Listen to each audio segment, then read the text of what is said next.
देव देवों के देव महादेव के चरण में प्रणाम करता हूँ। अपने माता पिता के चरण में प्रणाम करता हूँ। गुरु भाई गुरु बहनों के चरणों में प्रणाम करता हूँ।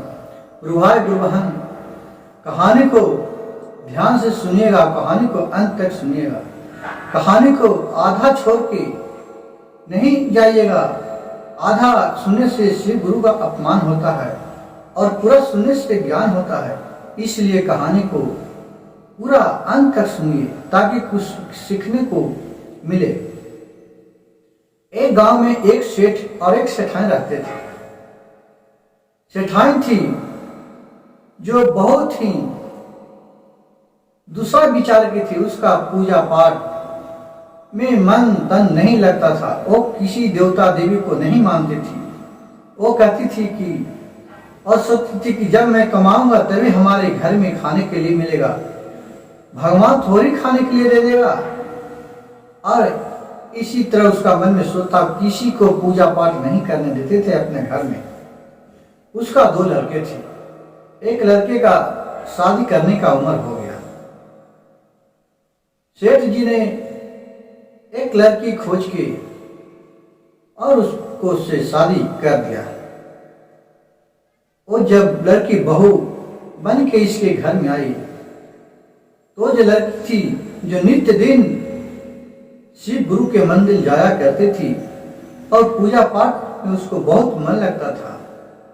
बिना पूजा पाठ कर ले वो लड़की खाना नहीं खाती थी। जब ये अपने ससुराल आई शादी होके, वहां परीक्षा उसकी माँ परीक्षी अच्छे तरह खाना ना बना, खाना ना खाए। बिहान जब सुबह हुआ, अपना उसके सेठान के बहू नहाए पीछे और पूजा करने के लिए शिव मंदिर में जा रहे थे। उसके सेठान बोली कि तुम कहाँ जा रही है बहू? बोली, माँ जी मैं शिव मंदिर में जा रहा हूँ। सेठान बोली कि शिव मंदिर में क्यों जा रही है? हमारे यहाँ कोई पूजा पाठ नहीं करता है।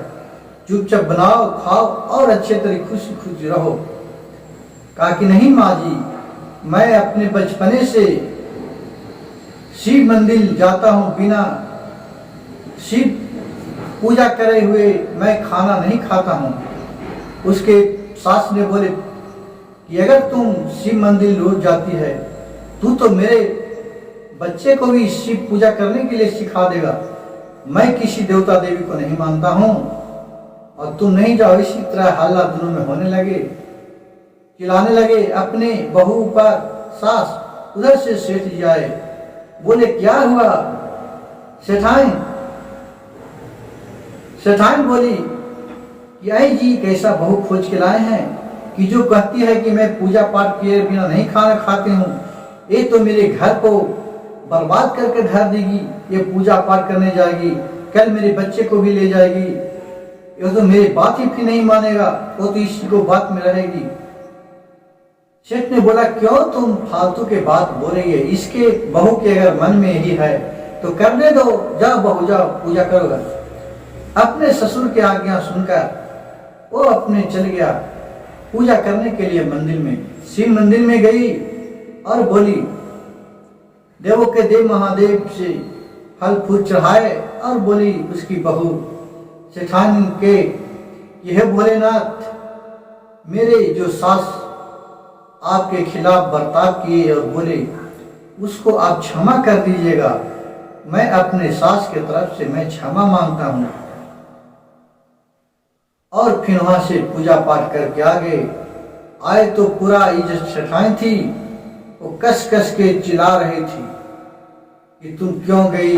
कहा कि क्या हुआ माँ? मैं तो तुरंत चलाए, 5 मिनट में गए और दर्शन करके चलाए। फिर दूसरे दिन भी जाने लगे। दूसरे दिन भी वो चिल्लाने लगी। बोला, ये अगर तुम जाएगी तो खाना कौन बनाएगा? बोली कि माँ मैं तुरंत आ जाता हूँ तो खाना बना दूंगा। कैसे कि नहीं, आगे खाना बनाओ तो जाना। कैसे माँ तुरंत आ जाता हूँ। उतने में उसका ससुर फिर आ गए। बोले कि क्यों हल्ला गुदार कर रही है? फिर बोली उसकी सेठाइन की फिर जा रही है मंदिर, रोज के रोज ये मंदिर जाएगी तो काम काम क्या करेगा, कौन इसका काम करेगा, इसके बदले खाना कौन बनाएगा, मेरे बेटे को जाने के लिए दुकान पर लेट होगा। इसके बहू बोली कि नहीं माँ जी, मैं तुरंत चलाऊंगा और मैं टाइम रहते ही सब कुछ कर दूंगा। उसी तरह उसको नित्य दिन बन गया और चिल्लाते रहते थे। एक कुछ समय बाद शिवरात्रि का दिन आया। इसकी बहू सोची कि कल शिवरात्रि व्रत रखना है, अपना इसके लिए सब्जी का व्यवस्था भी करना है, खाना पीना भी बनाना है। फिर उसी दिन शिवरात्रि के जो व्रत रखा बिहान वाला, और अपने एक थाली में बेलपत्र, भांग, धतूरा, धूप, अगरबत्ती सब सरिया के और पर प्रसादी लेके जा रहे थे शिव मंदिर। सेठाई ने बोली तुम कहाँ जा रहे बहू? बोली माँ जी आज शिवरात्रि व्रत है, मैं जा रहा हूँ शिव मंदिर। उसकी बहू बोली सेठाइन कि तुमको शिव मंदिर नहीं जाना है, मैं कहा जो कहा, आज के बाद शिव मंदिर नहीं जाना है तुमको। इसी तरह दोनों में बातचीत होने लगी। ये जबरदस्ती बहू कहे कि नहीं मैं माँ जी मैं आ रहा हूं, बहुत आरजू मिनती करे, लेकिन उसके सास कहाँ सुनने वाली है सेठाइन। वो जबरदस्ती पकड़ के अपने बहू को धक्का देके और घर में ढकेल दिया और बाहर से रूम के बाहर से सिटके लगा दिया। बोला कि देखते हैं तुम अब कैसे जाती है। बहू बोली माँ जी ऐसा नर्थ नहीं कीजिए, आज शिवरात्रि व्रत है, आज भोलेनाथ को जो भी दिल से मनोकामना मानते हैं वो मिल जाता है। इतना आपका भागी ना बनिए माँ जी। बहुत कहने पर भी बहू के बात सास नहीं मानी। और वहां से जब आंगन में आया तो एक बार एक इसको पैर फिसला और चट्टान से भत से गिर गया, कस के चिल्लाते कि बचाओ। और उसका उधर से पति और उसका एक बेटा था जो धोखते हुए आया, देख रहा है सेठ की मेरे पत्नी गिरा हुआ है, और उसका बेटा देखा कि माँ गिरा हुआ, आके दोनों उठा रहा है तो देख रहा है कि उसका पत्नी बेहोश हालत में है। बोला कि मेरे बहू कहाँ गई? अंदर से बहू चिल्ला रही थी। फिर उसके बेटे जाकर दो खोला केवारी, वहां से बहू निकाले। बहू निकल के देखा तो देख रहा है कि अपने सास उसका मर गई, और सब जोर जोर से रोने लगे। और उसका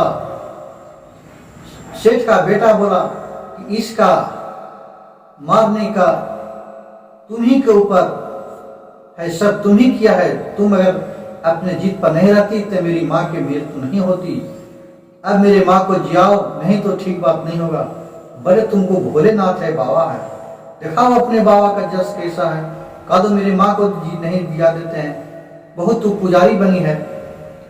कहीं ठीक है जी, भोलेनाथ पर ध्यान रखिए, ऐसा नहीं बोलिए, भोलेनाथ सब ठीक कर देंगे।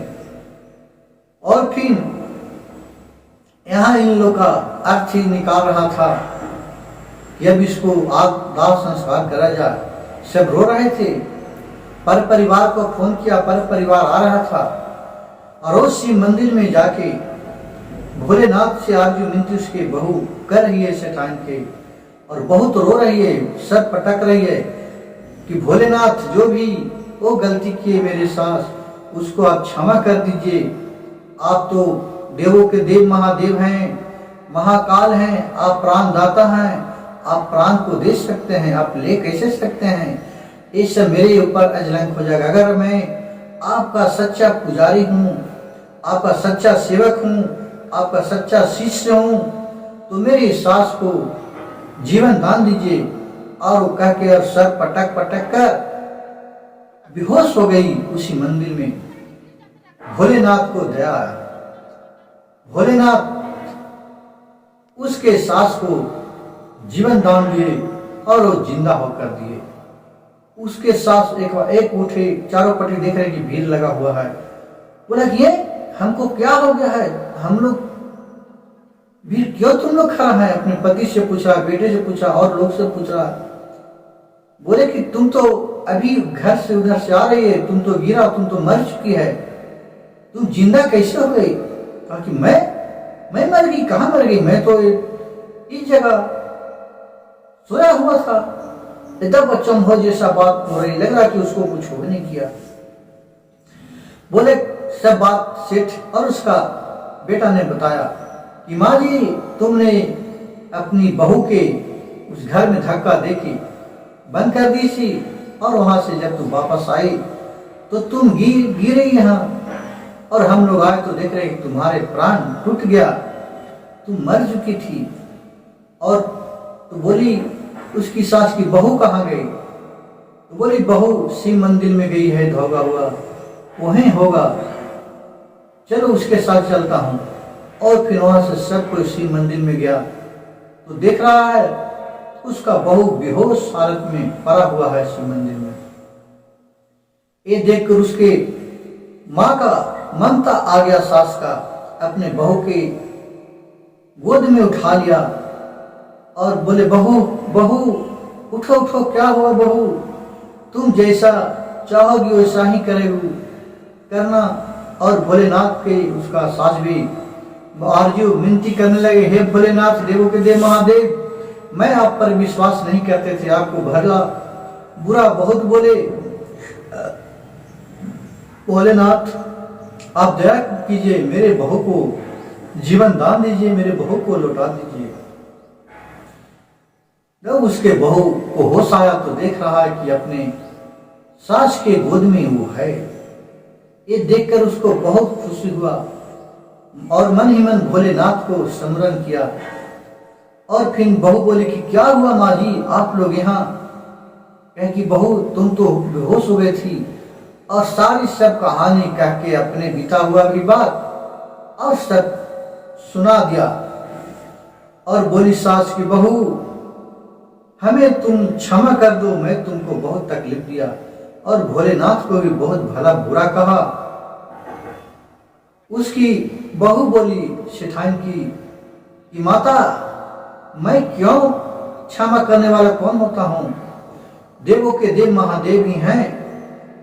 जो आपको क्षमा करना है, मांगना है तो शिव भगवान से आप क्षमा प्रार्थी मांगिए।